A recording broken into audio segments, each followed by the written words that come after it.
And welcome to my show where it really is okay to not be okay. I'm Rae Bonney, a workplace mental health specialist, steadfastly dedicated to bringing much needed attention to men and boys' issues, especially around crisis and suicide prevention. In my very spare time, I work in private counselling with almost anyone and don't mind taking the mic to speak about all things mental health, men and being change. It's not every girl's dream job, but hey, remember, men also matter. Now, yesterday we learned that Geelong will face Sydney in the 2022 AFL Grand Final, a nail-biting 1-point win over Collingwood. The Swans are meeting for their very first Grand Final against the Cats. And even though the Cats and Swans were original VFL clubs dating back to 1897, this will be their first ever meeting in a grand final, so history is going to be made again. And of course, one of the biggest world events occurred on Thursday when we, I'm going to start crying, said goodbye to Queen Elizabeth II, UK's longest serving monarch, who died at Balmoral aged 96 after reigning a massive 70 years. What a woman and what an amazing contribution. I cannot believe I got emotional then.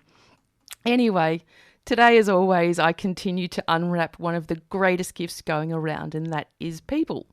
Layer by layer, we explore the thoughts, experiences, achievements and challenges of ordinary people, bound to inspire the best you. So turn up the radio. The time is just 3 minutes past 10, and we just heard from one of 3WBC's Italian favourites, Tony Fidolani.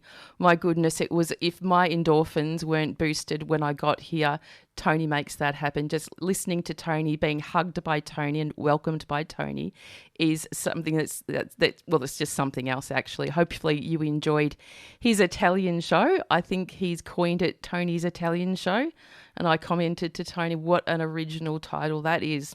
Anyway, I'm diving right in now with today's remarkable live on-air guest. Now, earlier this year, I witnessed a man called Mike Hagan. He's an extraordinarily outspoken Cumbrian, now that's a person from the far north of England, speaking about workplace burnout at a Melbourne mental health conference. Now, I was also a speaker and an ever-curious audience participant, wondering what the hell was the general manager for Human Resources, Corporate Compliance and Health and Safety and Environment at Bosch, Robert Bosch or Bosch Oceania. What was he going to say about this matter? So if Mike's extensive role description wasn't mouthful enough, what he did say was a head full of awesome and inspiration for everyone in the audience. And later that day, I had my own turn to share about all things mental health in male-dominated workplaces. And that's when Mike and I truly connected, cemented, collaborated, and conspired to conjure up initiatives that could really bring about some positive action and change for everyone. We decided to kick off with a stint on the old radio show, and so that's why he's here today. And my research quickly uncovered that Mike's talents, kindness, care and respect for the human condition extend well beyond his day job. And I'm not going to tell you too much about that now, but I really do want to say welcome to the show, Mike. G'day, Ray. That's quite a build-up. It is, isn't it? Can we quit there? Can we just finish now? Yeah, that's the end of the show. See you later, folks. Keep safe. Thanks for having me. Appreciate it. It's an absolute pleasure. Now, I'm just making sure that you're, you know what? I've turned the wrong mic on. Here we go. Try that again, Mike. Hello, I can hear myself now. There we go. I put the wrong mic on. I always like to start the show with a bit of a technical challenge because I'm thinking, Mike, you sound a long way away, but you're just across the other side of the panel. Now, I just mentioned that you originated in, I did mention that you originated in the debatably beautiful town of Cleator Moor in the county of Cumbria, which is almost at the border of Scotland. And for those who are familiar with the United Kingdom, you will know where I'm talking about. Some say it's near the Lake District. Yeah, isn't it? it's right on the edge of the Lake District. Mm. And when I said to you yesterday, wow, what a stunning place, you raised an eyebrow, well, you threw an emoji. Yeah, that photograph that you sent, they've built that estate since I left, so Yeah. I was quite impressed with it, to be truthful. Okay. But yeah, it was a good drone shot. It sits right under what we call the fells. Yeah. The fells is a Cumbrian term for mountains. Oh, okay, because there's some lovely mountains in the background It's there. absolutely beautiful for about 2 days in August, and then it rains the rest of the year. Well, you probably heard my introduction when I was speaking about the passing of Queen Elizabeth, and I got a bit emotional, which is the first time since she's died that I have actually felt like that. So my first and very obvious question for you, being an English person, how do you feel about the passing of the Queen? Oh, look, I think it's terribly sad. I don't profess to be a royalist in any shape or form, but I think, you know, when somebody's mother, grandmother passes away, it's a terrible event. What she's done over the years, it's incredible. I think, you know, I grew up through the 70s and the 80s when there was outrage about what the royal family were doing, and Princess Anne and Andrew, but we'll leave that there. And I think they were just actually victims of the time, because when you read the history of the monarchy in the UK, they weren't always very nice people. But there was no paparazzi, there was no media, and I think they actually chopped your head off for saying bad things back then. Oh, yes. But, you know, in the days that we live in now, everything's out there and open. And so in answer to the question, I think it's sad, and I think it's good that there's been so much effort to honour her, and I wish the UK well. You know, it's my feeling that, you know, the royal family had relevance just because of the Queen, and because reigning for 70 years, she's been part of most people's lives. Or, you know, most people, as you said, have had a media visual on her for all of that time. And I think now, I shouldn't say this for the royalists listening in, but I think now they'll just be a dysfunctional family, pretty much. And why should they be different? That's right. You know, it's exactly. The problem that there is there's an expectation that there'll be a perfect family, and as we know, not all families are perfect, and they've got ups and downs like everybody else. Exactly. So, will you be watching tomorrow night the Queen's? I was going to say it's a going away party, but kind of is. Probably not. Yeah. Probably not. Anyway, no secret here that I love my research. I love data. So anytime I'm having a radio show, which is once a month, I like to kick off with something today for you that you may kick off with me yourself. Here's the question. What's your reaction to me calling you a jam eater? I'm absolutely fine with that, because I'm not a jam eater. Boy, have you been doing your research. For those, now the relevance for this is for those born and bred in Cumbria, calling someone a jam eater is apparently the most offensive insult ever.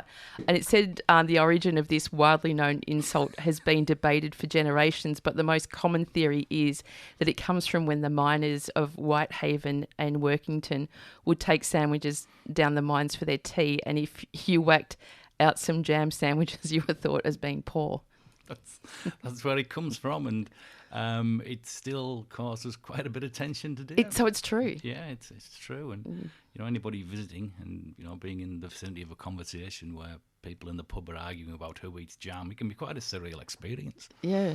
But so I was always taught that people from Workington were jam eaters. Apologies to all my dear friends in Workington. How's the jam? Hopefully they're listening in and absolutely just, you know, thrilled with my level and depth of research ability. I haven't heard that term in years. I kind of designed it because I don't get nervous about anything. I live with anxiety, which is absolutely awful, but stress and being nervous just don't affect me. And sometimes I have to realise that when people are coming onto the radio for the first time, they might not be feeling as relaxed as they did, 10 minutes ago. So I like to start off with a bit of banter before we jump into the serious nature of what we're going to talk about today, which is pretty much around workplace mental health, but how, your trajectory to you getting to a place where you are now and where we met, because we actually met speaking together at a workplace mental conference here in Melbourne. It was just after things started opening up, like after we didn't have to. I think we were still having to wear masks even then. I think it was my first time back in the CBD, and yeah. I remember thinking that they'd built some tower blocks since the last time I'd been in, and not little tower blocks, they're big tower blocks. in the spare time. Yeah. But it was quite a surreal feeling, being, because everyone just had that sense of being a bit nervous as well. And the foundation for this conference was about fatigue and burnout, especially in relation to COVID, and people working from home, or just leading that kind of different work lifestyle, and how that affected people. And I remember sitting there going ho hum, because I just like to wait for my turn to speak. And the first person that spoke was a woman called Kim Stock. And hopefully Kim's listening in today, because she has been chiming in on the socials for the show today. And Kim was awesome. She had me completely mesmerised about, her, not only her observations of fatigue and burnout, but a lot of the tools that she'd developed and was actually using, not just recently, but over the years. She had a very good handle on that. I think when you hear people from the health sector talk about what they have and are still going through, that's frontline. That's and she spoke so well that day. And apologies, Kim, I've stole most of your quotes and your materials, but it was really good. That's what I love about our sector, whatever you call our sector, but it's all about collaboration. There's no such thing as stealing other people's material, I don't think.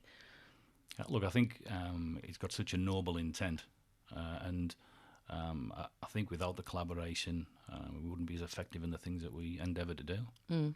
No, and it's something that I want to talk about today is how far we've actually come. And it's a question that I get a lot is, do you think things are changing? And the answer is absolutely, but not in all places. There are some segments of mental health and stigma reduction that I think are going backwards. There's so many different pieces at play, though, right? There's different industry sectors. There's different, even in a large multinational, you find a different culture in a different country, in a different department. And then, you get the demographic of, we'll talk about men and how they manage their own mental health in comparison to females. And it's a completely moving piece. And behind it, there's legislation that changes and expectations on organisations and individuals. It's so fluid, but it desperately needs more attention. Oh, well, just mentioned legislation. Organisations are so vulnerable, and I don't think, again, we're up to speed with proper policy or anything that protects organisations from, say, being litigated, like around psychological injury. Yeah, they announced this week that they're going to push back the introduction in Victoria of the psychological risk regulations, and that's going to be a game changer, because we've all done OHS for many years, and the impact of these regulations is going to be that the same expectations will exist around mental health that they do around physical health. Yeah. It's easy to see a forklift. You can put a barrier up, and it's quite easy to stop it. If a forklift hits me, it hurts me. If it hits you, it hurts you. The same psychological risk, it might bounce off you and impact me. So organisations, they always struggled with what is reasonably practicable, the thing the law is built around. Now you've got psychological aspects that have an indeterminate effect on individuals and an expectation about reasonably practicable. It's a minefield. It's going to be extremely challenging, but all the controls we've got in place for everything that we know around OHS, we need to turn those around and put them onto the psychological aspects. Huge job. And good on Victoria for leading the way. Victoria have been amazing. Some would call us the nana state around compliance, but I think that we actually keep people safe. And when you're talking about physical safety in the forklift example that you gave, well, the person driving the forklift, if they are psychologically unwell, that causes the physical injury. So I think really approaching OH&S or health and safety and wellbeing as a philosophy rather than an action, because I remember going into a worksite office years ago down in Longford, and the room was just lined with binder after binder of paper. I said, so this is the shit that keeps you safe, is it? And the guy just rolled his eyes and went, yeah, but that was a good 7 years ago, and we have come a long way since then than just filling out forms. Oh, and had to as well, and I think we've got a lot of technological advances we can embrace to put systems in place, and that's what I was talking about when we first met. Yeah. How organisations need to take a systematic approach to the management of mental health in the workplace. It's the industry's scattered with good people doing noble things, but that isn't actually the answer. The answer is to do strategic things that big business does well now. The detail that goes into business planning and into marketing strategies, we need to take those same tools and apply it around mental health. Your first exposure to an organisation's positioning around mental health should be reading the job advertisement. And then the last thing you hear about it should be when you shake hands when you leave after a long, healthy career there. Yeah. And it needs to be in every aspect. It needs to be in inductions. It needs to be in every relevant training module. And until it's part of that conversation, we aspire to have a work environment. We talk about what are we trying to do when we look at strategic approach, and all we want to do is have a workplace where a mental health conversation has no stigma. You can talk about your own mental health in exactly the same conversation or tone as you would talking about the hamstring that you pulled kicking the footy with the kids. And it's no different. It's just a mental condition, and we need to remove the stigma, and particularly so in the workplace. Yeah. Well, you're head honcho HR and compliance and what else? I wrote head honcho on my office door, but they made me take it down. Well, at Bosch, no, is it Robert Bosch? Is it Bosch Australia? Is it Bosch Oceania? How do we refer to Bosch here? It's Robert Bosch Australia, Pty Limited. There we go, Robert Bosch Australia. One of the most powerful, global organisations, and who do amazing things that people would not even understand.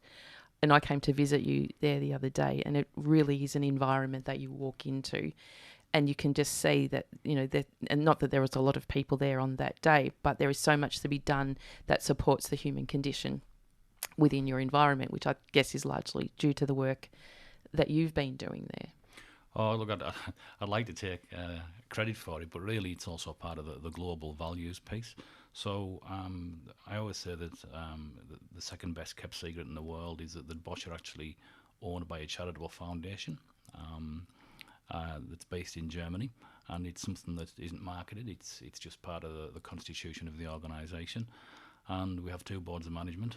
One board of management makes the money, and the other one decides which charitable foundations or areas to invest in, and they invest a huge amount around health, around science, around internationalism. So there's a lot of work on with the current situation in Europe around refugees, but it's it makes your most difficult day at work a better day when you know that the organisation has those values and principles. And are actually doing something. Absolutely. But not using it as a brand leveraging thing. Yeah, that's part of the deal. We won't use it. Can't use it. Kills the marketing guys. I think they were like a blimp above the factory, but that's not how it works. That's not how we roll. But the work. What would you say about Robert Bosch as opposed to other organisations that you might collaborate with other HR people? My own personal reflection is I've been in private industry, I've been in public, and it's an organisation where you can actually quote the values at a boardroom level, and it changes the direction of a conversation. When we talk about openness, fairness, and trust, now is everybody happy about everything that happens all the time? No, because it's an organisation. But I've seen significant decisions go in the right direction on a values call.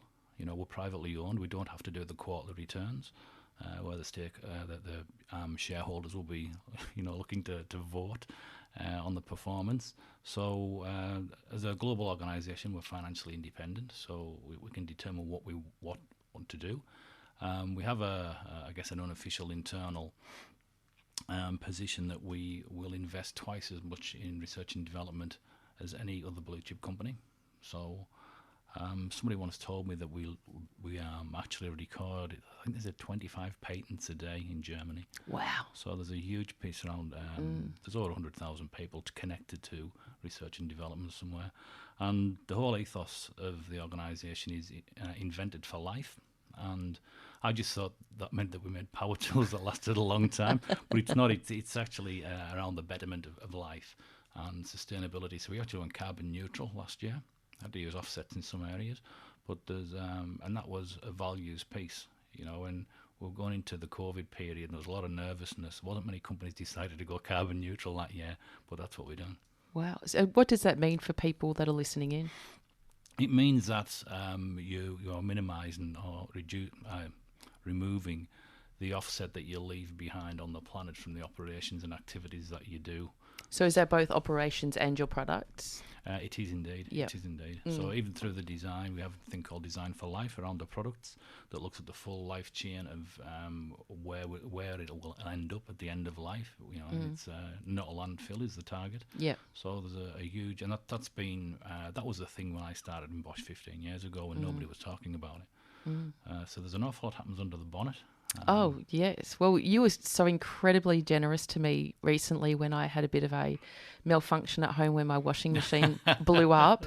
And you don't realise how much you need a washing machine until you don't have one. And you said, leave it with me, I'll help you out. I mean, of course, I purchased it. You didn't just give me one for free. However, I had a Bosch before, and now I've got my brand new one. Thank you very much. And you can really tell how far it's come.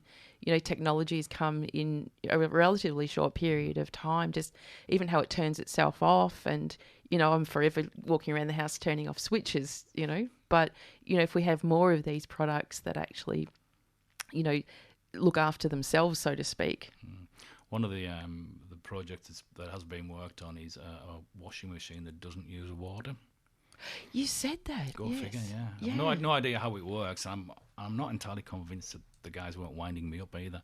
Yeah. But so there's research into many levels going on all the time. Oh. You also mentioned that the chip in your phone that helps your screen. Yeah, so if you've got an iPhone, people, I remember actually when I was asked to join Bosch a number of years ago, and I went, oh yeah, spark plugs. And the lady I was speaking to said, there's a bit more to it than that, Mike. And if you've got an iPhone, you've got a Bosch component, the thing that moves your screen from horizontal to vertical.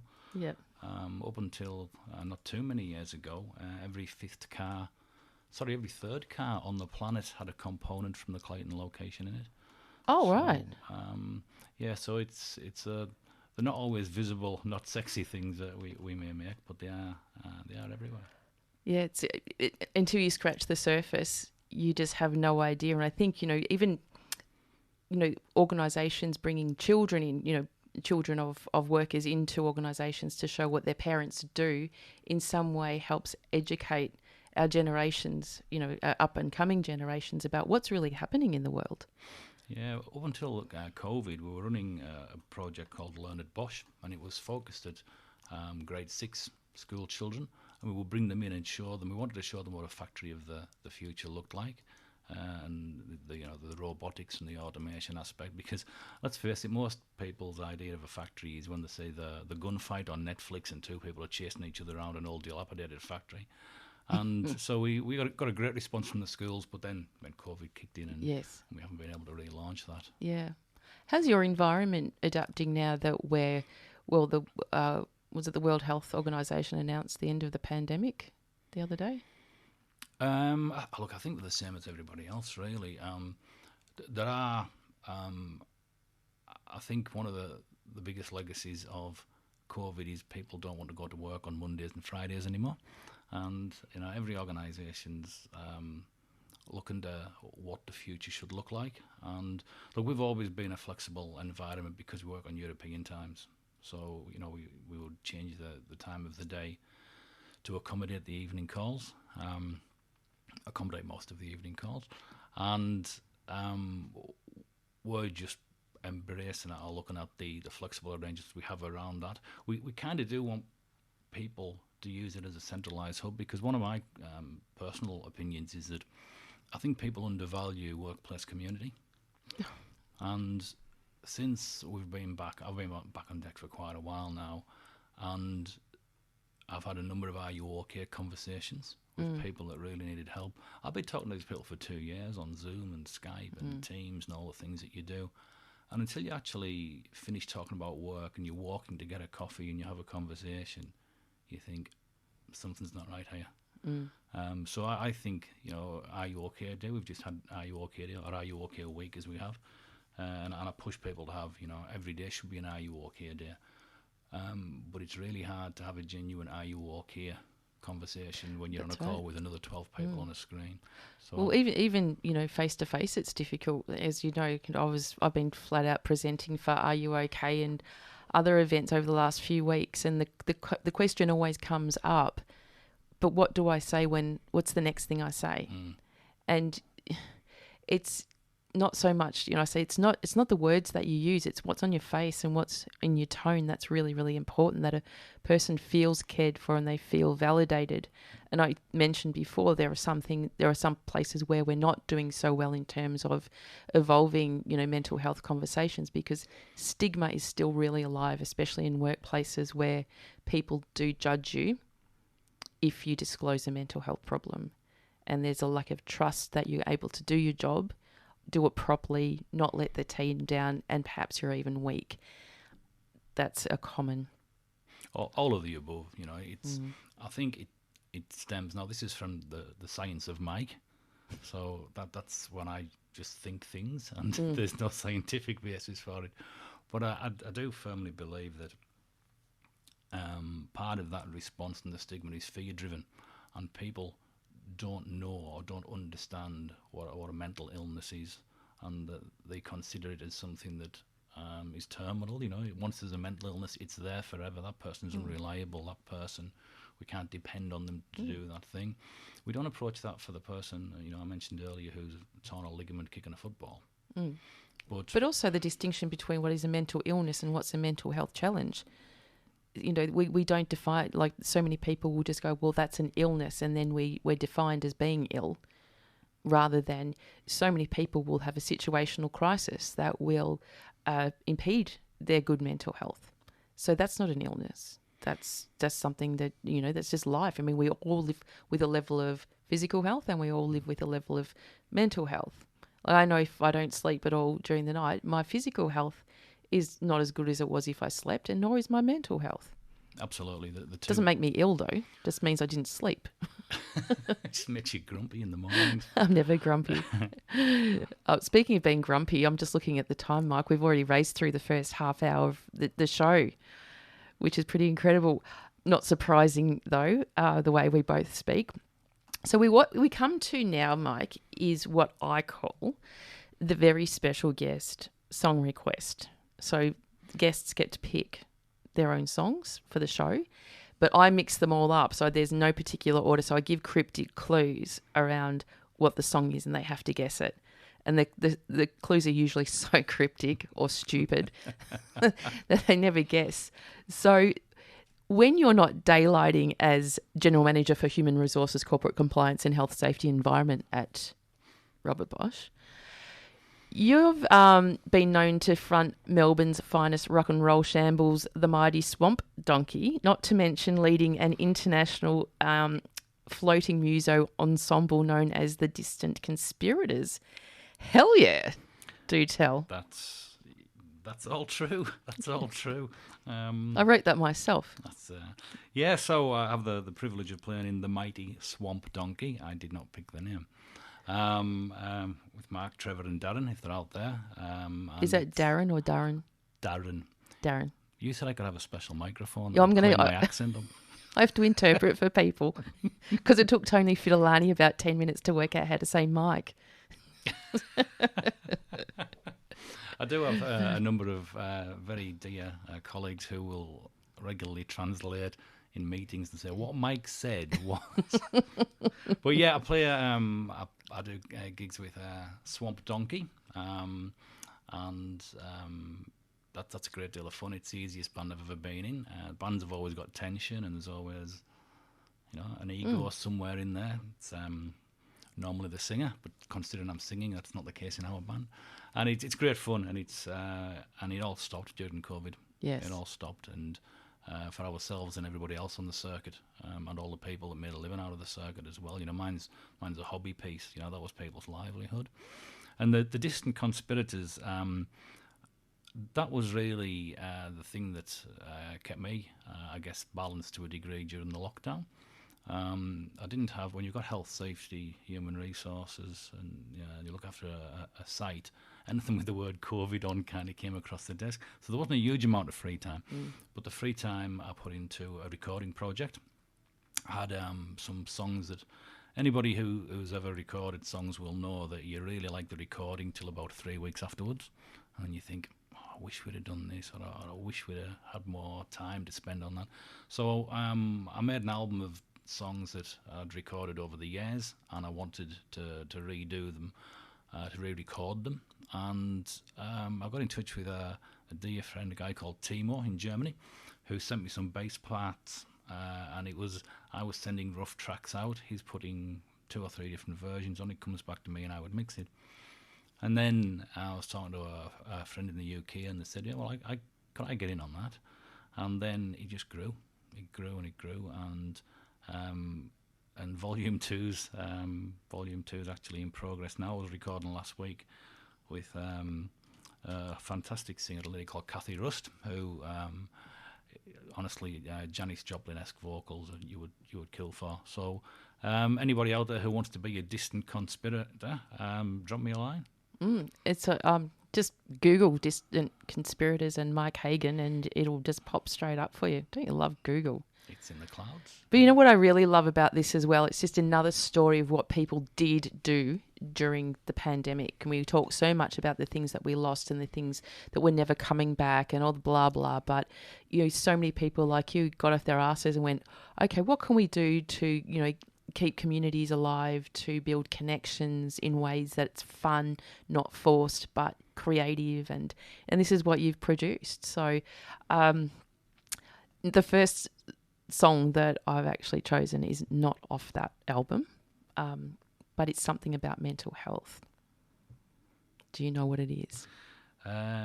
Dark Side of the Road, I think. That's the one. This is a Swamp Donkey. The Swamp Donk song. I did read about the origins of Swamp Donkey and where it came from, and I just got confused.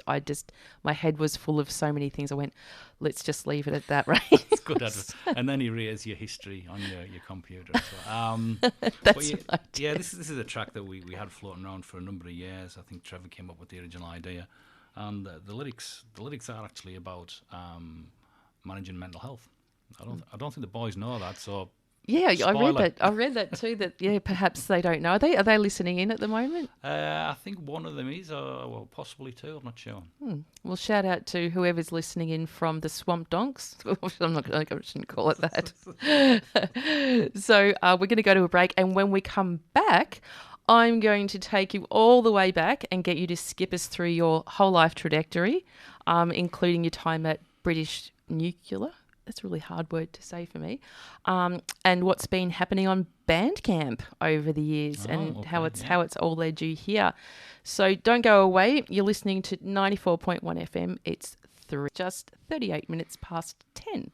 And you're listening to 94.1 FM 3WBC with Rae Bonney and Mike Hagan. He's a workplace mental health champion, not to mention a serious musical maestro. And you just heard a bit of his magic there with Dark Side of the Road and his band Swamp Donkey. That was a pretty good tune. Thank you very much. Really like that. Felt like getting up and dancing. That's what it's designed for. That's what it's there for. You can dance away the songs about mental health. It's a new. That's right. It's a new genre. Well, I remember I'm a Beyond Blue speaker, and years ago it was one of my first events. I think I spoke at a rock event, and the band was called the Bipolar Bears. They were the Bipolar Bears, and they were all bipolar. Very good band. But no, there's quite a bit of it out there, actually. Just need to know where it is. But you are a bit of a dark horse, aren't you, with, your whole corporate side of things, and then, you've rocked up today. I didn't see an earring in your ear last time I saw you at Bosch. No, that's weekend, Mike. Yeah. So you have, like, the two sides of Mike? No, I've just got an earring. Oh, right. And a foul mouth. Hey, I'm doing well. I'm doing well.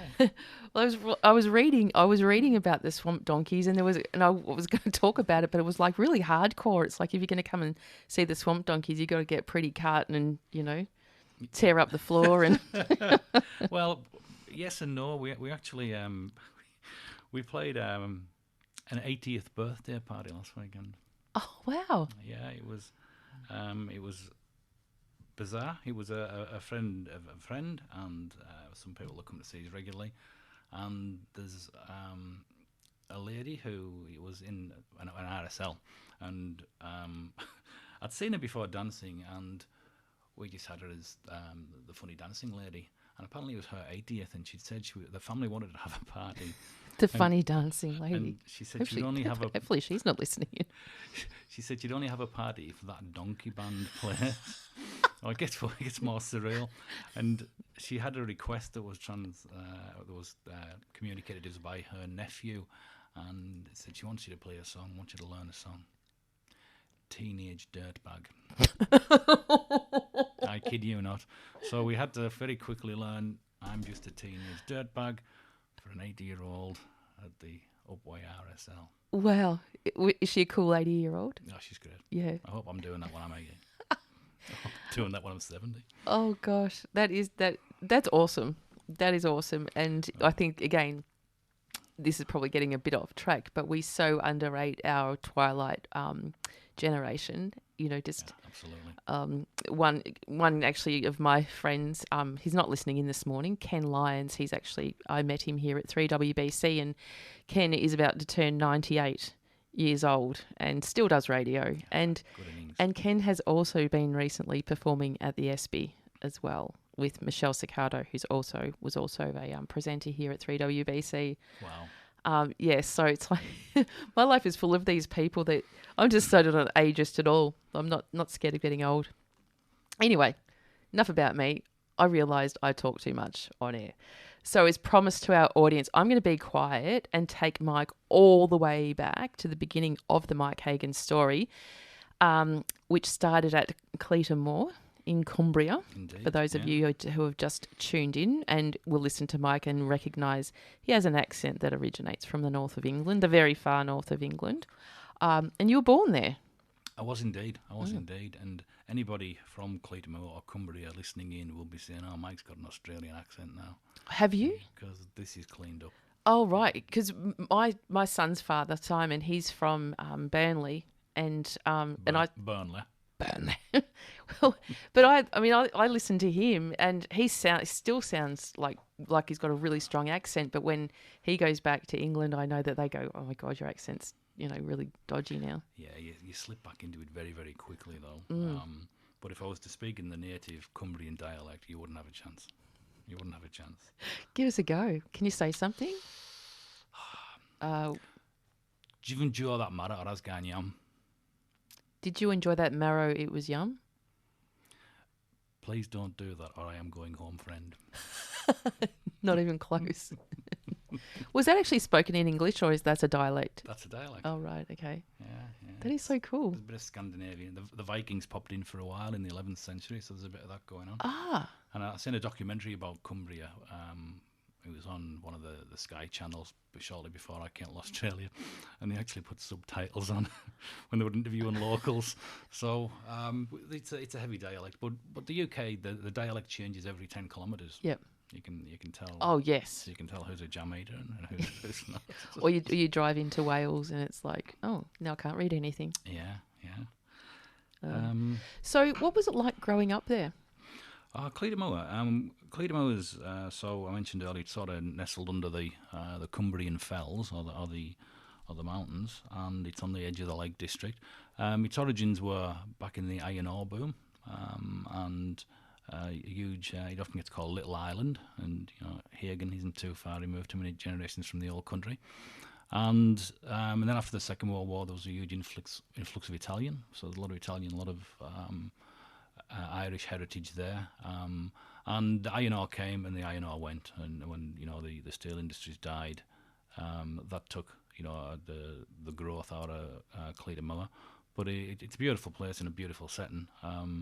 Very working class, hard working town. Only famous for one thing. What? In 1884, there was a sectarian march. So you get the, and I won't get into the religion nor the politics, but the Catholic and the Protestant thing, which sort of migrated from Ireland, I guess. And in 1884, there was an Orange March, and you can actually still read the police report, and it talks about use threw rocks at the Orange men, who took disdain and responded with spikes and sabres and a revolver. And the postman, a gentleman called Tumulty, was shot and unfortunately died. And that stopped all sectarian marches in the UK. So that was Clayton Moore in 1884. Wow. That's our contribution to culture. What a claim to fame that is. Yeah, so Clayton Moore, and then I moved to a neighbouring town of Whitehaven, which more people have heard of. With your family? No, that was the first place that I moved into. Where you What was it like growing up as a little boy? Like, what did you want to be? A health safety compliance person then? No, I wanted to be an archaeologist. Ah, yeah, there you go. Still working on that. No idea why. I think I just like dinosaurs. Yeah. But no, there's myself, and I'm the youngest of six. I got two brothers. And you mentioned a two-bedroom house. Yeah, and three sisters in a two-bedroomed house. House was built about 1884, oddly enough. Yeah. Sandstone buildings. If there's ever a nuclear disaster, you want to be in one of those things. Yeah. Because, and terraced house. Everybody knew everybody. You could just see on the edge of the road where the tarmac hadn't been laid over the cobbles, because we're still cobbled streets when the street place was built. The street next to us apparently sunk into the ground in the 40s because the whole place was undermined by mines and collieries. So, look, it was, I was very, very fortunate. A great childhood. Both my mum and my dad. My dad worked on a nuclear plant, which I'll talk a little bit about. My mum had the hardest job in the world. She was a stay-at-home mum for 6 children. Yeah. But yeah, we got by, and it was sort of the tradition was, or not the tradition, the trajectory was, my sisters went to university. They're all the teachers are journalists, and then there was me. And I'm a fitter and turner. I've got a trade originally. So if you were a boy, that's what you done, and if you were a girl, you went through further education. That was just. But it was back in the day when education actually was free in those days, and families could do it. But my dad worked every hour he could, give us things that they never had an opportunity for, and I guess the war got in the way as well. There, Yeah. But yeah, so only good memories really of growing up. Clayton Moore. So where did you all sleep? One of the finest inventions ever is a bunk bed. Yeah, forget the internet. Bunk bed. And we had lots of bunk beds, like a submarine. But yeah, and look, by the time I came along, certainly a couple of my sisters were uni bound, and you got to do exotic things, and you got to live in France for a year. France, and looking at a map, thinking, how do you get over there? Yeah. So it was crowded. It was very crowded. Outside toilet till 1977. Wow. I tell this to students at work, and they look at me like I've come out of the Because it gets a bit chilly some parts of the year, doesn't it? Oh, look, if you'd have had mobile phones back in the day, you wouldn't have sat looking at your phone on the toilet for very long, I tell you. Hold it in. Yeah. But, and apparently when I was, the first musical inclination was the cot that I had was under the radio. So we had the radio. We didn't have a TV originally. And I was heard singing along to the Beach Boys' Barbara Ann. Oh, what a great song. I actually think I was just shouting bar, bar, bar, but the family story goes that was the start of the musical slant. So what a great story. Because that was actually my next question. When did music become something for you? So you were a baby. Yeah, I mean, my dad was really musical. He'd played with his dad in brass bands before the war, in the 1930s. He could play a concertina. So a concertina is, it's a squeeze box without the piano keys. Incredibly difficult to play. Incredibly annoying as well. Andy played the harmonica. That was incredibly annoying. Actually, I managed to find an old cassette recording of him playing the concertina, and he's a distant conspirator. I managed to graft it onto one of the album Well, tracks. I think we're playing one of those songs today. Okay. Yes. Okay. So and then my brother ended up in a band in the 70s, and all of a sudden you could see girls liked him, and I didn't understand the difference. And he was in a band, and he had friends with long hair, and I used to be a pain in the ass and want to go to every practice and follow him around and do all the things that you do as a younger brother. And then he actually said to me, he had a guitar, which was, looking back, it was a shocker, but he said, if you learn to play acoustic, I'll give you an electric. So that was my motivation to start playing electric guitar. What a good brother. Yeah, he's... Didn't teach you how to smoke and drink, taught you how to play guitar. Pretty much, and he's a distant conspirator as well. I got him on the album on another track. So, but yeah. Oh, it sounds idyllic, but I'm sure there were the challenges as well. But you mentioned leaving home. Was that for work?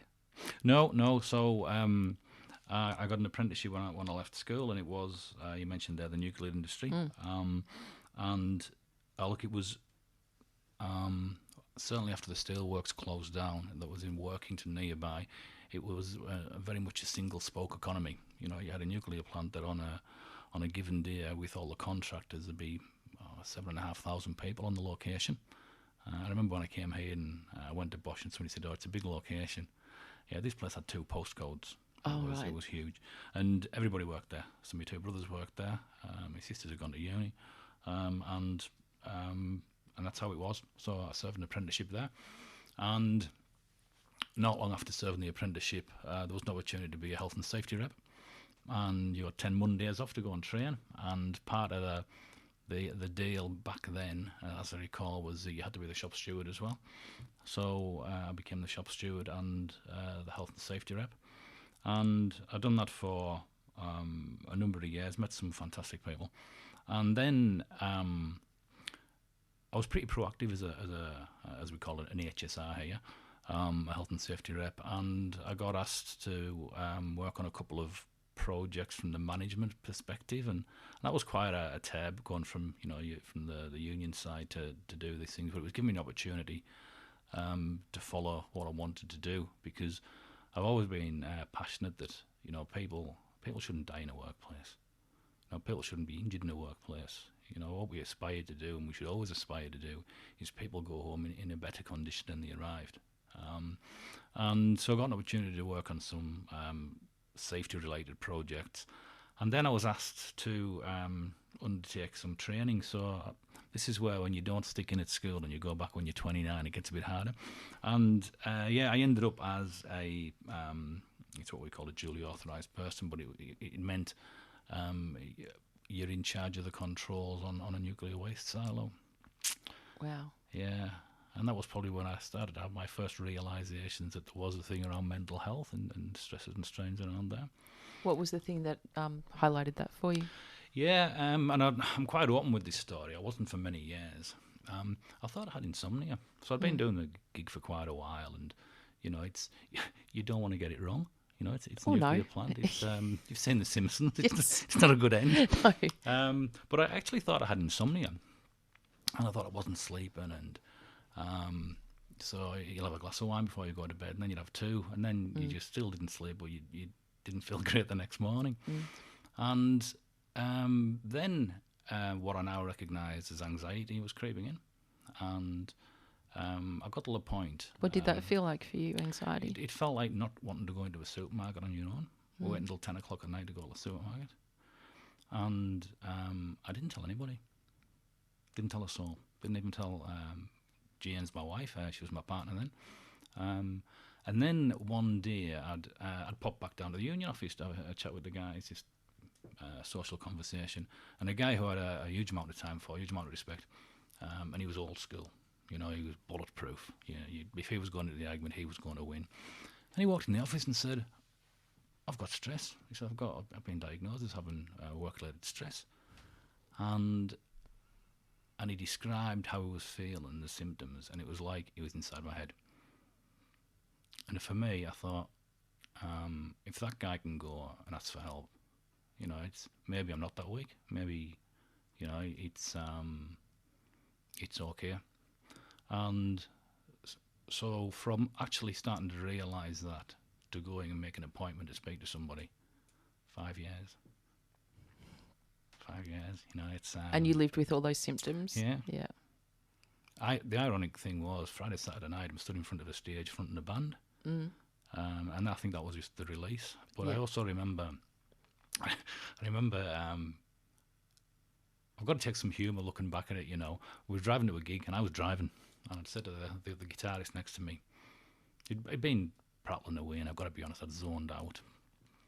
And I'd said to him, where are we playing tonight?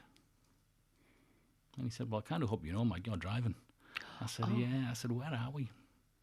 And whatever was going on in my head at the time, I'd completely zoned out of where we were going to. And I thought, yeah, I think I need to speak to somebody. So I'd done what we always tell people to do. I went to see a GP, and he asked about lifestyles, and he asked what I'd done for a living. I said, look, I look after a nuclear waste silo. Yeah, he said, tell me about that. And one of the manifestations was I was dreaming in vivid technicolor at night of the work things. And he told me I had work-related stress, and I laughed at him because I'm bulletproof. And he laughed back and said, yeah, it's Monday morning, you're the first this week. So the company I worked for were really, really good. So the first thing I done, I went to see my boss. And it was one of those bosses that used to say, I begin work at 8, so I'm always at my desk at 7:30. So I turned up at 7:30 one day, and I said, this is the situation. And I didn't know what to do. I remember saying to him at the time, but don't think I'm damaged goods. But don't think I'm damaged goods. So that was already in the narrative. Yeah. And he didn't. And he asked me what to go do, and clearly it was a thing because the organisation actually had in-house psychs. I've seen a fantastic guy. And he described to me exactly what was going on with the insomnia. He said, your head's that busy during the day. He said, think of that as the library. He said, and all the books are coming in, and you just haven't got time to put them on the shelves. So your subconscious kicks in the evening and tries to put the books on the shelves. So the thing you've left at work all of a sudden pops up again, and that's where the dreams were starting. So I made a lot of changes. I made a point of finding out as much as I could about this thing. Realised it was a lot more prolific, and I wasn't Robinson Crusoe. I wasn't on my own. And I actually had a change of career at that point, and there was an internal drive after in the nuclear industry after Chernobyl. So one of the findings at Chernobyl, which everybody's now familiar with because of the HBO series, they wanted more people with less academic backgrounds in the industry. And I was mechanical background. I'd been a plant manager for the silo. So ironically, I ended up as a safety manager for the same nuclear waste silo, and went back and done a huge amount of studies, which again is harder when you're hitting your 30s. So when I left the UK, I was the safety manager on the largest nuclear waste silo in the UK. Somebody once told me when they were training, they said, this is the second highest insurance liability after Chernobyl. Now, I don't know if that was true, but I always think, how do you insure a nuclear plant? You can't phone him, you can't. How old is it? Oh, about 1955. Yeah, is it a good runner? Yeah, it still goes. Do you keep it in the garage? Oh, no, not really. So, yeah, that was 25 years in the nuclear industry. But the nuclear industry, it gets a bad rap. Well, I think we just associate it with fear, really. It's and that's really unfortunate because I'm not going to bandstand and be pro-nuclear or anti-nuclear, but all I would bid anybody who's got a passing interest is just go and read about it, read the facts, because there's a lot of facts that have been out of the game now for 16 years. What's the biggest misunderstanding, do you think? The World Health Organization have been quoted to say that you have got more of a health risk working in a central business district than on a nuclear plant because of the pollution. Okay. The 7 million people globally a year die through the carbon emissions from fossil fuels. There's a climate scientist, James Hansen, who's actually said that nuclear power saved 1.8 million people because if we'd have used fossil fuels for that alternative. So, in terms of the technology and where it is now, they say that the decline of the nuclear industry was down to the movie, The China Syndrome, Oh, okay. which in 1978 that came out, and it was about a meltdown on a reactor. 22 days later, 3 Mile Island in the US was the first nuclear accident, and it was pretty much the script of the movie. Now that's marketing. That's and in the next 9 years, there was 67 nuclear plants that were being planned to be built were scrapped because of the backlash. So America has about 20% of its power, nuclear power today. Yep. If it hadn't been for the China Syndrome, who knows? It might be carbon neutral now. Of course, that's a both alarming and just, I guess, gobsmacking in that, how human beings react and respond to things, and Fear is a powerful fear. Yeah, thing, fear. Fear is the basis of everything that doesn't sort of work out well. Yeah. So 25 years in the nuclear industry. There we go. I just got me 25 years when I left. So we are going to go to a break now because I can't believe how the time is just slipping by. But I want to continue that next because your move to Australia is a story in itself. In fact, I'm learning about you. Everything's a story. Australia. Australia? I can say that. Like, wait, just before we go to the break, is this a question that's got a long answer? What sort of preempted you to think about moving to Australia? We came for a wedding. Right, and liked it. That's the short answer. It's a longer answer, but we Yeah. came for a brother-in-law's wedding. Yep. He was in the 7th year of his 1-year visa, and he married an Australian girl, a lovely girl, and we came to Byron Bay. Oh, gosh. And the short answer is Byron Bay is very different to Cleatamore. Yep, I didn't even know that. No, oh gosh, there was so much more that I wanted to actually cover in this segment, but it's okay because that's radio for you, and that's the whole foundation for this show is, what is it like being you and talking about you. But I also read a great story because you love writing as well. Yeah, that's another hobby when I can fit it in. And storytelling, and you told this amazing story about a man, or you may have met him when you were a boy, the captain, and a cherry red Gretsch. And it is a really long story. Do you reckon you could encapsulate that story into, say, 5 minutes? And give it a crack. Okay, off you go. Okay, the captain and the Gretsch. So the captain was a really good friend of mine, and he was a year older than me, which makes a huge amount of difference when your formative years. And he was, I think the term back in the day was he was a bit of a stoner. He was a bit of a free spirit. You met him in. He was a friend of a friend, and there's so many captain stories. I'll try and stick to the Gretsch. And he asked me to teach him to play guitar, and I said I'd give it a crack. And we went round to his house, and he produced an old red Gretsch guitar. Gretsch back in the day, they were big news, and they had a bit of a lull, and then they've made a comeback. So to any musos out there, it was a duo jet, so the thing that you see Malcolm Young playing, or Neil Finn from Crowded House. And the captain was terrible. He was tone deaf. He was the worst student I've ever had. So we just went to the pub instead. And I said, look, if you ever want to sell the guitar, because you're never going to play it, mate. Years passed by. He didn't want to sell it. It was a family heirloom, I guess. And then years passed by, and he got a chance to come to Australia, funny enough, but he needed cash. So he offered to sell the Gretsch.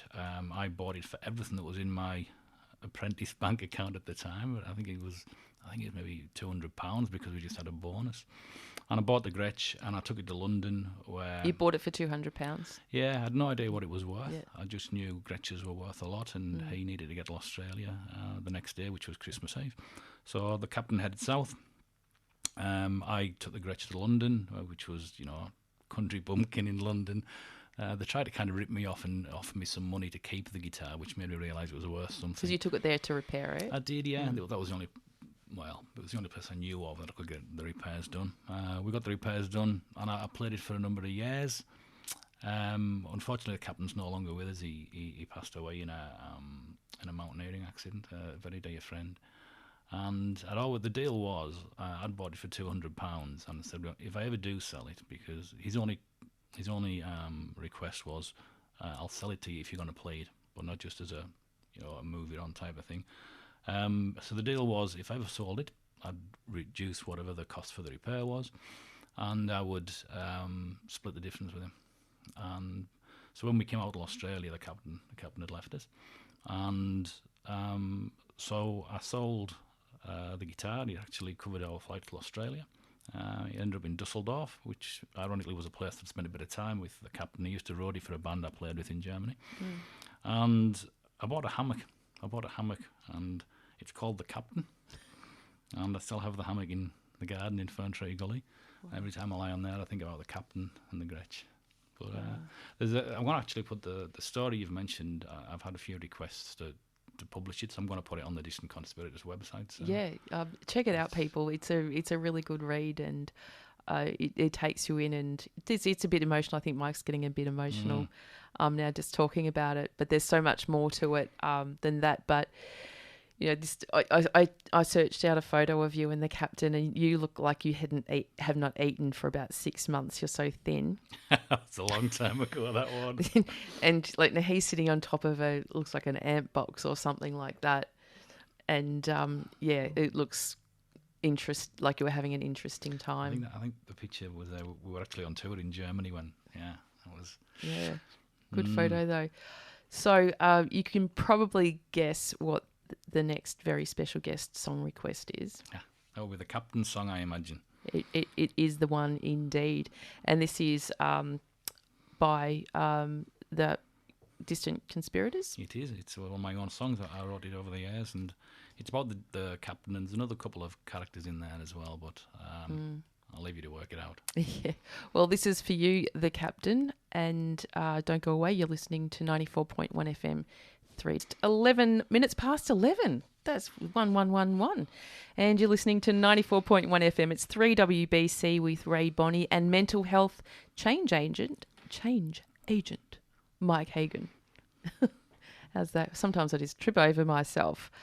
So your writing, we were talking about that in the last segment, and you're going to put some up on the Distant Conspirators website for people to read. And yes, straight into the microphone, Mike. That's really good. Okay. Now, there was another article I read, which you penned for a UK-based immigration magazine about your first 18 months here in Australia. It's like, here we go again. Here's another Mike story. And it sounds like you arrived here with very few plans. None. None. Look, we decided. What's your wife's name? Jane. Is Jane listening in? No, she's not listening in today because she's cleaning out wombat and kangaroo enclosures at Emerald Wildlife Rescue.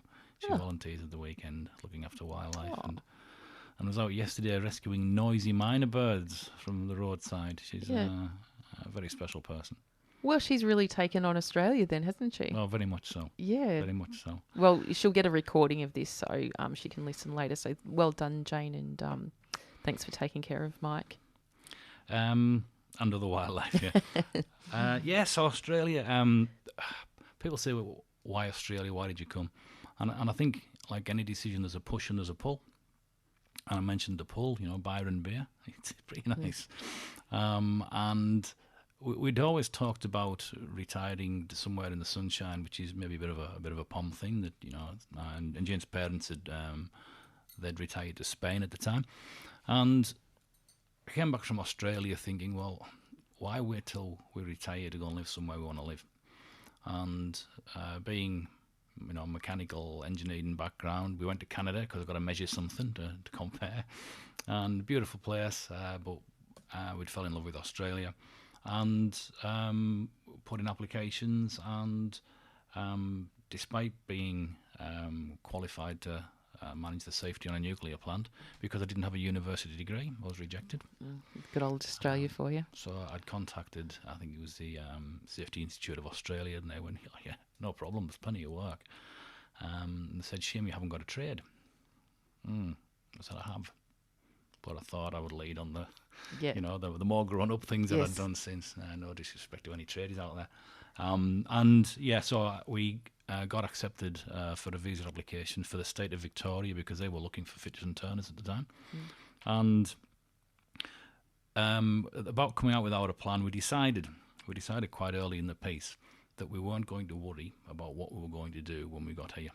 We were going to work on the assumption that there'll be jobs, because that's why they want people to go out, because it's pretty stressful closing down your old life, and we did close it down. We sold everything, between car boot sales or garage sales as they are here, and sold our property, and we weren't wealthy. We're not wealthy. We had at the time probably enough for 9 months or to a year to get by, and so we came out and we moved into. It was an apartment on Carlisle Street in St Kilda. Some interesting activities take place on the streets of St Kilda in the evening. So that was an interesting insight. And then we got a rental. We brought when I say there was only me and Jane come out, that's not entirely true. We brought our dog. Yes. Our dog Hoople. And it was more complicated bringing Hoople out than bringing us out. But we got him out. And we had to find some accommodation that would allow us to take a dog. And I think sometimes just fortune. I think maybe my mum and dad were looking after us at that point from above, because the week before Christmas we got offered a fully furnished house in Rowville because there'd been some situation where a couple had moved in and then moved out, and they were having trouble at the time. This is the story, to get people into it because everybody had furniture. We had nothing. Yeah. We'd literally bought pots and pans up at Target, and so we moved into there. I went and knocked. So you arrived here in November 2006? Yeah, right at the end. And so November. yeah, just before Christmas. So this is all happening. Yeah. And that Christmas became a story because the day we were moving into the Rowville place, we couldn't get in until 6 in the evening. So we've got everything we own in a Ford Falcon, everything we own. So we thought, keep it in a line of sight. And we'd gone to a cafe in Upwey, and we were having a coffee because we could park right outside this cafe. And the lady taking the order had picked up on our accent. And the accent was thick then. It wasn't my Queen's English I'm using now. And she'd asked the story and who we were, and then she came back and said, "What are you doing for Christmas?" And we envisaged, barbecue on the beach because we'll take pictures and email them back. Yep. There was the technology wasn't there for other things at the time. And we said, well, we don't know anybody in Victoria. So Glenda and her husband John invited us to spend Christmas with their family. Wow. So we drove home that night and thought, what if the nutters?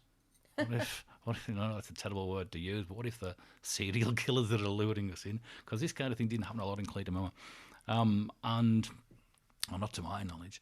And apparently they were having the same, her family were having the same conversation. They were saying, you've invited these two people with funny accents that you met in a cafe, and they're going to spend Christmas with us. And we did. We had a beautiful day. And the most humbling thing, you got to that part where they're exchanging gifts, and you're sort of sitting back, and at that point probably feeling a little bit awkward and a bit homesick as well. Yeah. And they dropped gifts for us. They dropped tins of chocolates, and you couldn't have asked for two kinder souls. And we still catch up with John and Glenda on a regular basis. Yep. And if you're listening in, we love you both dearly. And they are an absolute advertisement for how to live life to the full. They're just amazing people, amazing family. But also how to look out for other people's, well-being. Absolutely. As well, because, and thank you, John and Glenda, for being the type of people that you are.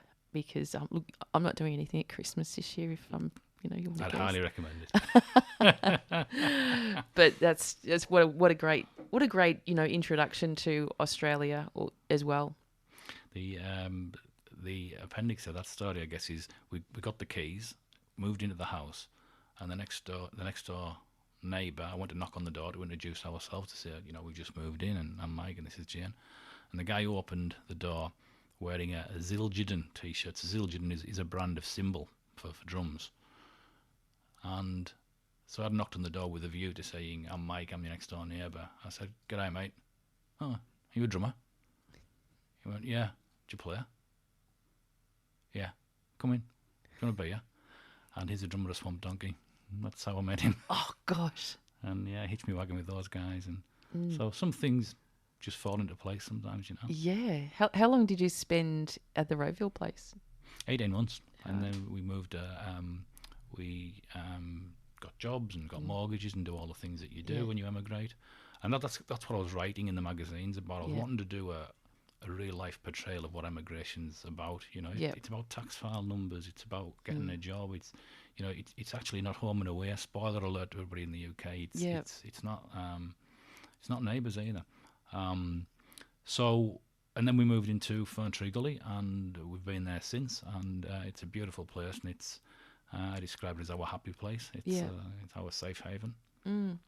So I had a little question that just sort of went off in my head, and that was, you know, as you're you know, immigrating, and you know, as you said, people back at home be going looking at these idyllic pictures, and you know, that you're sending back. But how was your mental health through that time?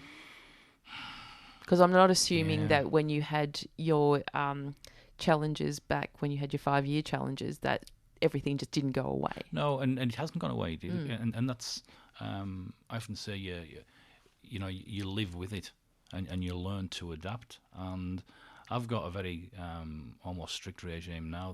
You know, I was up this morning, I was doing a couple of kilometres walking and doing meditation and what I call yoga for not very bendy blokes. And that's if I don't do that every day, the day's kind of out of kilter. Yep. So mental health. Look, I often find, and I think this is going to be the true legacy of the COVID era that we're living through. I think that the mental health challenges or the mental health illnesses manifest themselves after the event. So when you're busy getting on aeroplanes, getting off aeroplanes, trying to get a job, I think you sort of go into an autopilot, and, you know, and there's a reason they call, you know, the military term post-traumatic stress, and that's what we're going to see with COVID, and that's what we're starting to see with COVID. But it was a balance. It was all a balance. And one of the things that I learned, one of the most important things through my own mental health history, is talk about it. And in terms of, I've got a fantastic marriage, and Jane's my best friend. And if I'm feeling down, I'll tell her about it, and she knows. She knows when it's there. So it doesn't go away, but you manage it, and you manage it to a point that it doesn't interfere with the things that you want to do. The work I do around mental health, to me, that's also one of the tools. If I can use what happened to me, and look, I'm lucky, you know, I, in terms of when you see how people are impacted by mental illness to the point that, you know, that they can't go back to work and they can't do it. It was never that with me. It was just significant amounts of anxiety that took a long time to work through. And if me telling stories and going out and speaking at the events that where we met each other, if he puts the lights on for 2 or 3 people, you know, if 2 or 3 people have that moment that I had when I heard the union guy saying it was okay not to feel okay, well, it's not going to waste. You know, there's some good comes out of that condition. Well, it's a fantastic approach as well. We know that lived experience storytelling is so effective in the mental health space. And I was actually meeting with Patrice O'Brien at Beyond Blue the other day, and we worked together years ago on the Heads Up program at Beyond Blue. And I was commenting on some of the Beyond Blue events I'd been speaking at, and how in some of the introductions, you know, Beyond Blue talk about help, resilience and recovery. And I said I have a lot of problem with talking about the recovery thing, because I don't really believe it's achievable, and it also serves to sort of alienate or exclude a lot of people who really literally don't see that they're going to recover, but live very well with whatever they live with. I mean, I know I'm one of those people that, you know, I live with what I have and I make the most of what I've got. And, you know, some days are horrendous. I had anxiety all last week. No stress, but anxiety, like driving to events. You know, I've got sweat dripping out of my hands. The steering wheel's all slippery. and can't quite catch my breath. But it's great to be able to stand on a stage and say, this is what it looks like. This is what, you don't see me stressing. You don't see me looking upset, because I'm not. But what's going on inside of me is really bloody painful. And, discombobulating in your head. It's got thoughts leaking here and there and everywhere. And yeah, I can relate to that from a personal perspective, because one of the things you asked earlier, how did it manifest? And it wasn't nervousness, it was full-blown anxiety around public speaking. Now, I think I can do that pretty well now. But if you'd have seen Mike 20 years ago, when I was just starting out in my career, it wasn't nerves, it was 2 days of feeling sick. And then you would go to the event, and I learned tricks to hide it. And I would make sure I just narrated the first 2 slides, because I knew after that the adrenaline would kick in, because you can't run indefinitely. And then I started to feel more comfortable. And then, the showman returned, and then I would do the presentation, and I would finish, and people would say, that was great, can you come to our place and do it? Yeah. And it would all start again. So I decided I need to do something about it. And I done 2 things. One, I said to the guy I worked for at the time, I said, any speaking gigs come up, can I do them? And I thought, I've got to confront it. I can't just keep compartmentalising it by event. And I went to Toastmasters. So Toastmasters, I'd never heard of it before. Was that here in Australia? It was, yeah. So it's a great organisation. Quite archaic in its approach in some ways. So every 2 weeks, people get together who want to get better at public speaking, and there's agendas, and there's have an and an R counter. So you think you've spoke really well, and somebody says you said 32 times. I need one of those. So imagine me with my Cumbrian accent, not long in Australia. They didn't know what I was talking about. But the point I'm making is, often when there's an anxiety, there's a school of thought of almost a parental approach to take you away from the bad thing that causes the anxiety, and that's actually reinforcing the fear. So I discovered early in the piece, if there's something that makes you anxious, actually step into it. Don't run into it, but certainly step into it and start to work through. And one of my favourite parts of what I do for a living is now speaking, and particularly around this topic as well. And then I stand up in my free time in front of people with a guitar. But yeah, going from significant anxiety around public speaking. Somebody once told me there's more people frightened of public speaking. But is that anxiety? That's my question. Is that anxiety or is that fear? So typically people who fear public speaking, who don't like public speaking, fear of getting something wrong, fear that people will not like what they have to say. So that's a fear thing. I think it is fear, and I think anxiety is the result of the fear. And I did think about that a lot. And what is the fear? What's the worst thing that can happen? See, I was under the illusion then that people were there to hear me speak, and they're not. They're there to hear about a topic. Yes. I'm just a vassal to deliver that. So when I realised that and reversed back, and if you were to get it wrong, or if you were to stammer, or if you were to be seem to be nervous, or is that a weakness then? And so there's a lot of things I thought about, and I actually sat and wrote all this out, and then what can I do about each of these aspects? I coach people now in communications and speaking in front of audiences, and it's different with everybody. But that was my story. I think I was just frightened of maybe it was even imposter syndrome. Who knows? Yeah, I think that's definitely part of it. But you like here on radio, we can only see each other. We can't see who's judging us out there. I'm sure I'll get all the text messages later. But a few weeks ago, I had to deliver a presentation without any slides, in the middle of a concrete car park kind of thing with lots of people there. And it was during this episode of anxiety where I can't keep anything straight in my head. But I just love being authentic to say, this is what's going on for me, crowd. So whatever comes out of me is what you get. That's just how it's going to happen, which I find quite amusing. What a great way to approach it, though. Well, that's right, because, I'm always, and this sounds probably a bit trite, but I'm always my whole self, even when I don't feel as good as I did the day before. that's me. That's the version of me that is real for that moment. And so why wouldn't I accept that? And the days where I literally can't move out of my bed and have to reduce myself to a grain of salt just to get through, that's me coping and that's me managing.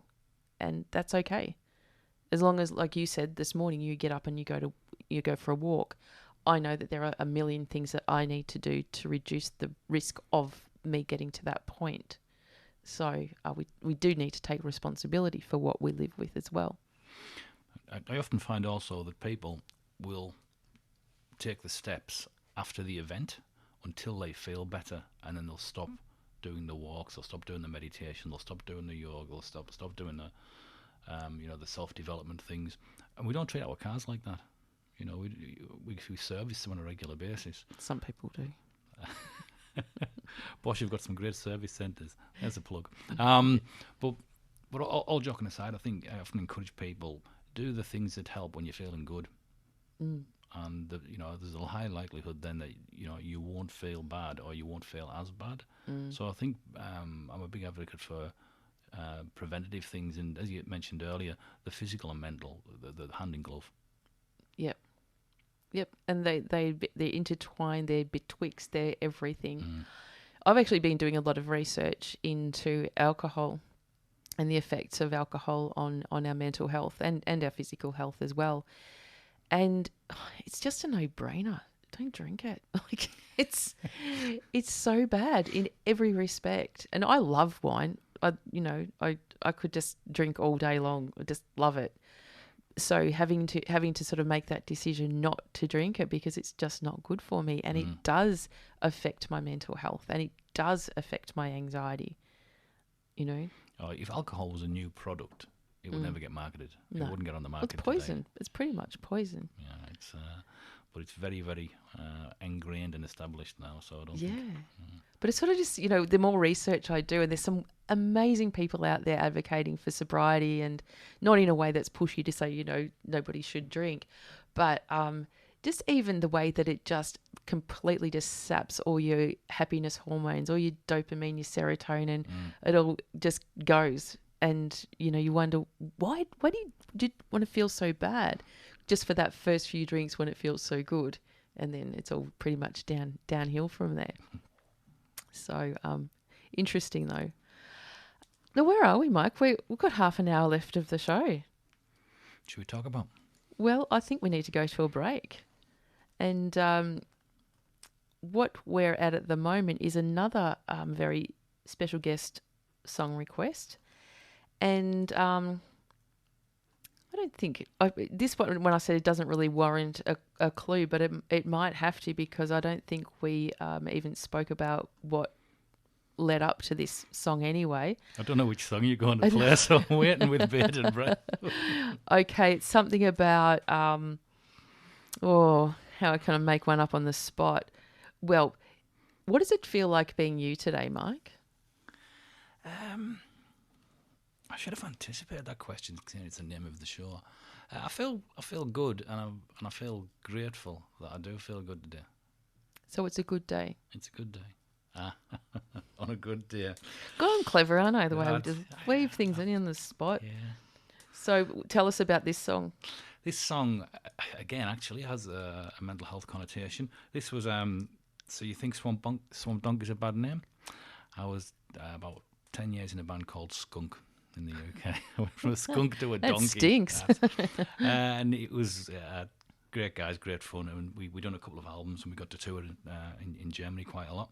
And this song, On a Good Day, this was actually written, I mentioned Jane's parents moved to Spain, which was great for holidays for us. Yeah. And I remember sitting with an acoustic guitar around a swimming pool, beautiful day, beautiful view, and just feeling really wired and anxious. And I didn't know why. I just didn't know why. And that's where this song came out. I sat and put it together that day. And it's about, that really, in an abstract way, how everything, looks good around you. So why on earth do I feel like that? And that was where it came from, on a good day. I love just exactly what you said then, because that's the most dangerous place for people when they say, why do I feel like this when I've got all of that? And it was a common one during COVID. Why do I feel so bad when I've got a job, I've got a good family, I've got a nice house, and there's so many people doing it bad? Why do I feel bad? Because, folks, that's just the way it is. Worth pointing out, this isn't a Cumbrian accent on this. This is a lady called Kirsten Ringel from Dusseldorf, who I'd played in Germany with, and she got in touch when I was doing the Distant Conspirators, and Donkey Darren lent the bass guitar to this, so this is a true collaboration. Thank you for that. Look, don't go away, people. We'll be right back after this song. And remember, you're listening to 94.1 FM, just 39 minutes past 11. And you're listening to 94.1 FM 3WBC with Rae Bonney alongside Mike Hagan. He's the head of HR at Bosch Australia, who really cares about mental health, safety and wellbeing. Well, both Mike and Robert Bosch, by the sounds of it, really care about things. National Safe Work Month is coming up in October, Mike. The whole of October. And we were just having a bit of a chat off air about what that means to organisations. And, this is not, again, just about ticking boxes or just containing any activity to the month of October. It's about really creating better philosophy and sustainability around how we're addressing what a safe workplace is. And you actually brought up some of the return on investment reasons that organisations should invest. Look, I always think that the business case around having a healthy workforce, it's a bit of a no-brainer. And, they always train you when you're looking at health and safety. You always look for the moral, legal and economic reason behind any argument. And depending on your audience, I guess you can switch the order around. But from the economic point of view, some of the numbers, if I look at it, let me look at it from a physical injury point of view. And I'm going to talk a little bit about the cost of work cover claims. And I hate doing this because the numbers do tell a story. It's an important story. But I always prefix by saying, each time we talk about work cover claim and a percentage and a premium, it's somebody's mother, somebody's father, son, daughter. So, I'll going to talk to some numbers, but I don't want to lose the human element. And in 2020, the cost for a physical injury in the state of Victoria, the average cost was $94,000. So $94,000. The cost of a really good ergonomic workstation is $600, with bells and whistles. So you can buy 150 workstations for the cost of one physical injury. 150 workstations. How many bad backs?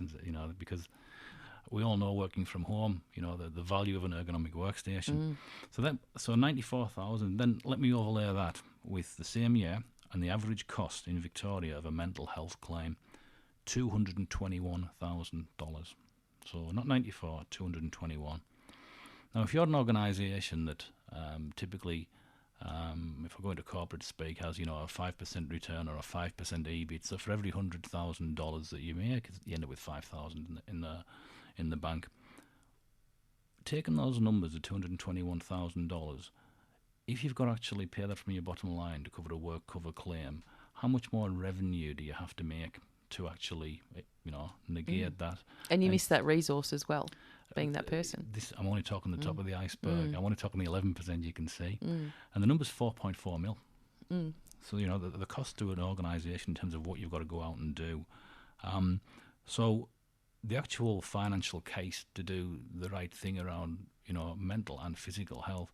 And I think, with the WorkSafe month, I think, and we've just gone through the, the annual Are You OK campaigns. I think they're great because they shine a light on it, but they should just be shining a light on what's happening every day. And I mentioned at the front end of the show that good people doing good things alone aren't enough to manage health and well-being in the workplace. It's got to be strategic, and most importantly, it's got to be from a leadership perspective. I'm lucky I work with a leadership group and a leader who has got this. He's got it, and in terms of it's just the right thing to do, and then we'll talk about business.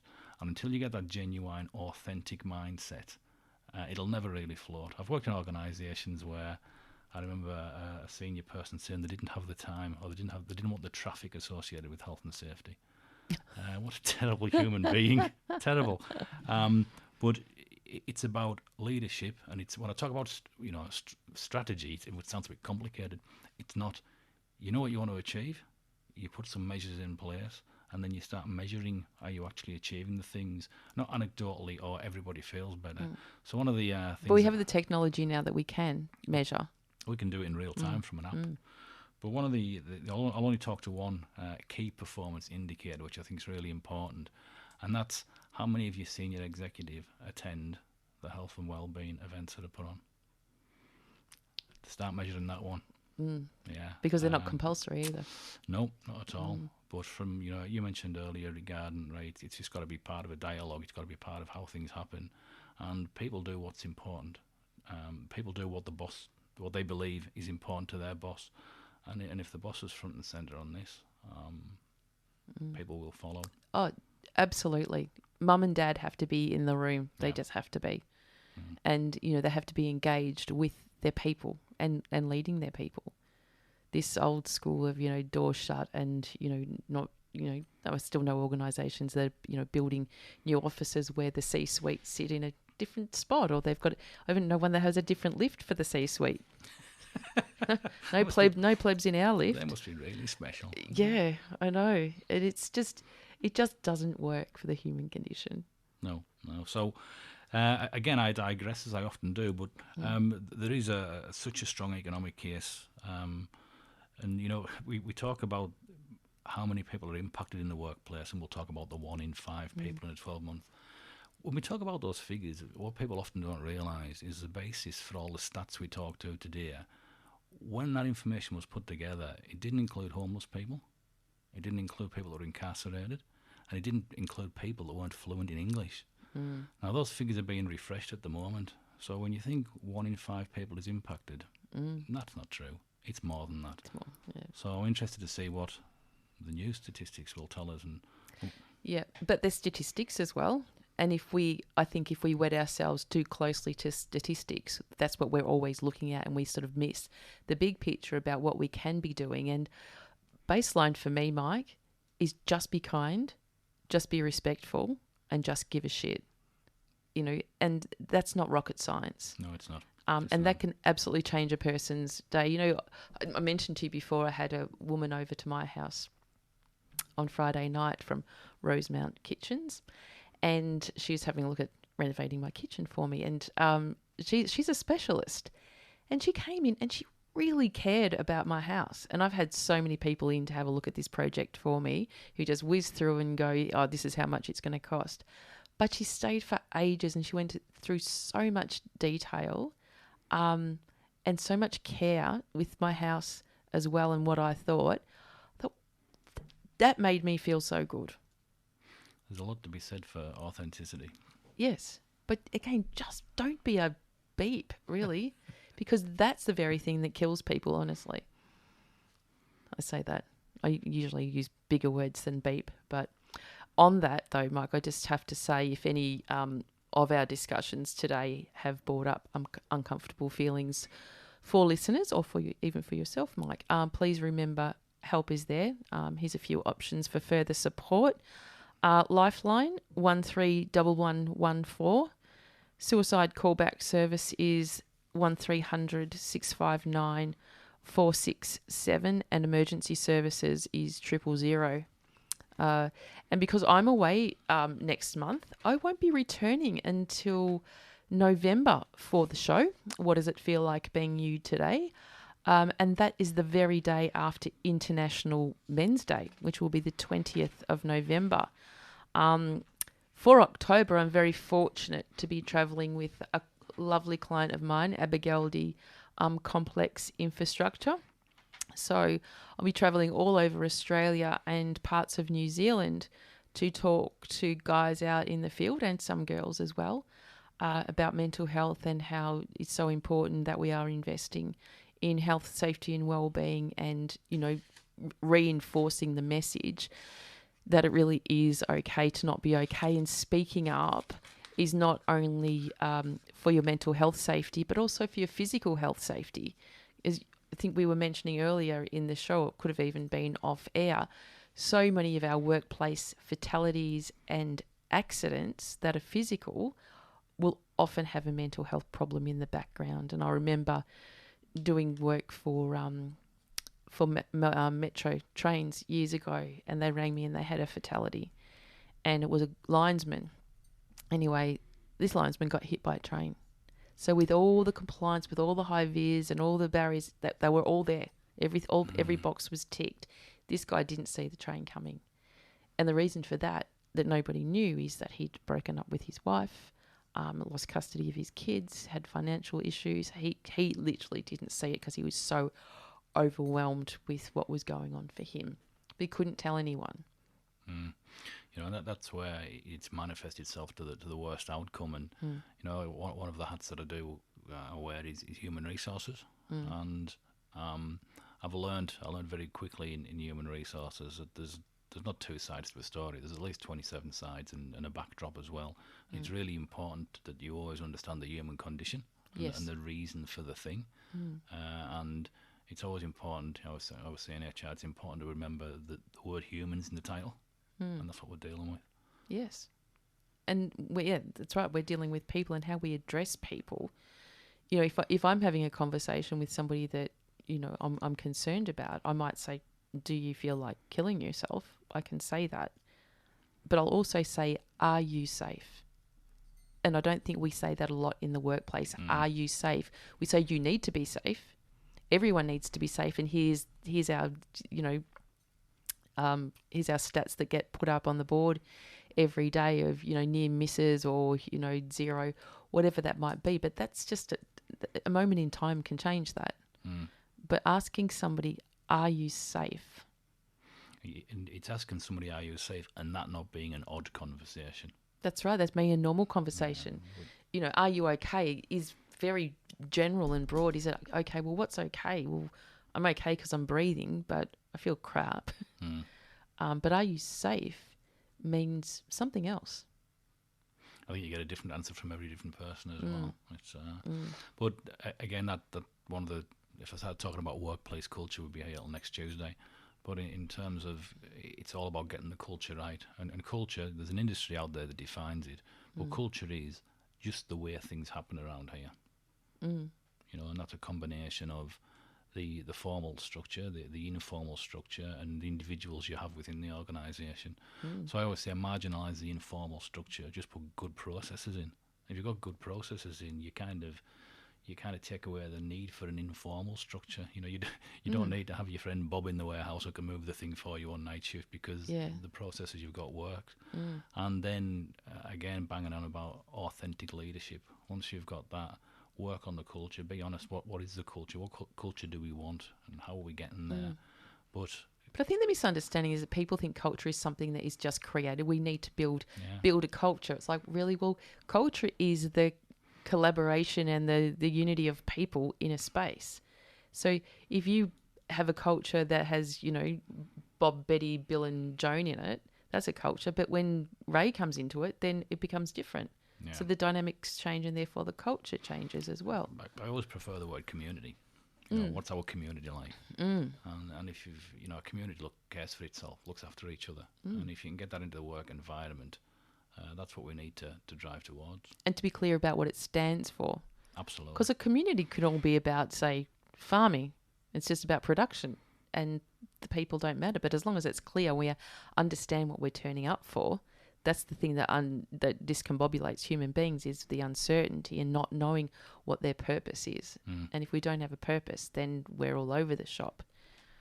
And, you know, you even said before about your walking and your non-bendable yoga. Yoga for not bendy blocks. When you had something to do with not bending. Somebody might copyright that and it could be a franchise. Well, I think it is actually. I'll probably get a few calls about it. But that's your structure that you put in place. Pretty much, yeah. And, you know, structure doesn't have to be corporate. Structure is about, I love framework because framework gives this idea that there's a frame around everything to sit things in a spot to keep it safe. It's a support structure. That's exactly what it is. I mean, we put our precious little porcelain ornaments, you know, we put them on a shelf away from things, you know, so they don't get hurt. Didn't have a lot of those in Cleedamore. I think they're out of fashion now as well. So So as I said, I'm not going to be here for October. We also have International Mental Health Day on the 10th of October. Now, there's so many days, isn't there, Mike? Like, there's a day for everything. There literally is a day for everything. Do you think there are too many? And they lose their significance? Based on the fact I was told last month there was an International Bacon Day, my answer is yes. I think there are probably too many days.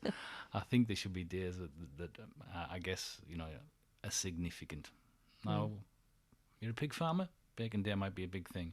But in terms of, in the general public interest, I think Are You OK Day has a higher, higher priority for me, for sure. Look, I think it's good that there's so many. One of the things that we've done, we have a health and wellbeing committee, and we ask people to nominate the day that they wanted recognised and put a case as to why. And that kind of filtered through, because I think if you do a day for everything, it's not a day. It just becomes a daily discussion around another topic. Yeah. So yes, I think there is a place to have annual events, but we need. They need to be meaningful. Yes. I just question it in my own mind all the time. Do we have too many? We had Are You OK Week, and we had Suicide Prevention Day, and then now we've got Mental Health Day, and same week. And but I guess it bears relevance in the community where it sits, or the conversation that it opens. And if it's just one conversation that saves a life, well, then that's a life saved. Look, I would rather that we had a conversation about there being too many days around mental health topics than not enough. Yeah. But Bacon Day, well, I don't know. We can see that. When I was talking to Ben Sherry in the last, on the last show, there was International Lasagna Day as well. And he loves lasagna more than Garfield. I'm going to look that one up and put it in my calendar. So this brings us to the end of the show, Mike. Up next, we'll have Paula Hogg will be in the studio. Paula comes in at 12 to broadcast. Can you call it broadcasting? I guess we can call it broadcasting. That's what we do. A lazy Sunday afternoon. And she plays her whole show. I think it's about 3 hours off CDs, and she carries them in on public transport every Sunday, and it's a really cool show for people who just want to relax and listen to really good music. And good name for a show. You know where the name comes from, don't you? What? Lazy Sunday Afternoon. Something to do with God? No, the Small Faces, Steve Marriott. Ah, right. Lazy Sunday Afternoon. Yeah, I know that song. Well, where did he get that from then? He wrote the song. Right. I had the pleasure of meeting the chap many years ago, but that's another story. Finest English soul singer ever, Steve Marriott. If you haven't heard of him, check him out. So who's the most famous person you've met? Yourself, right? I was going to say apart from me. Look, what's fame? The only one I'll share with you is that my biggest musical influence is a guy called Ian Hunter. Now, Ian Hunter used to sing for a 70s UK band called Mott the Hoople. So my first dog was called I was going to say, Hoople, your dog's name was Hoople. and the dog that we lost sadly earlier there was called Mott. I've never had a dog called The. That could be the next one. And I actually got to meet Ian Hunter in an after show in London. I'd seen him, and I knew everything about him. I'd stole all his records from my brothers, and I finally got to meet Ian Hunter. And I walked up and I said, Ian. And that's it. That's all I could think of. I was absolutely starstruck. And he always wore the shades, and he looked at me over the shades and went, yeah, take care of yourself, mate. And walked off. Ian. That's the best. So he might not be the most famous person, but he was to me, and I blew it in big style. Yeah. Oh, that is hilarious. I love that. I've got the photo of me being awestruck. I'll pass it on to you. Oh, that's a great story to end on, Ian. So, Paul has arrived in the studio now, which is great. Where are you off to now, Mike? What am I off to now? I'm gonna head for home, and Jane will be back in from cleaning out the wombats and the kangaroos and disinfecting all the clothes in the boots. And I've got some leave, and we're actually going to Marysville this week. Fantastic. It was my wife's birthday, but she was flattened by some nasty virus. So it wasn't COVID, but looked and smelled a lot like it. So, we're going to have some R&R, so not at work this week. Oh, fantastic! Yeah. Well, what a great thing to kick off your holidays. A bit of a stint on the radio. Loved it. Yeah, thanks for the invite. Oh, it's an absolute pleasure. Thank you so much for coming in and sharing all of your many things with us. It's it like always, it never fails to astound me what comes out of people. I'm actually very fortunate. I've got all my children coming over for lunch this afternoon, a late lunch. So as well as putting the show together yesterday and working and counselling, I've also managed to pull together food for 10 people. So tell them to bring the washing. I heard you've got a really good washing machine. I am actually going to be showing everyone the washing machine today. In fact, the kitchen lady, she said, "Oh, you're going to need a new dishwasher and a new fridge." I went, "Yeah." She said, Get Bosch. I said, I think I will.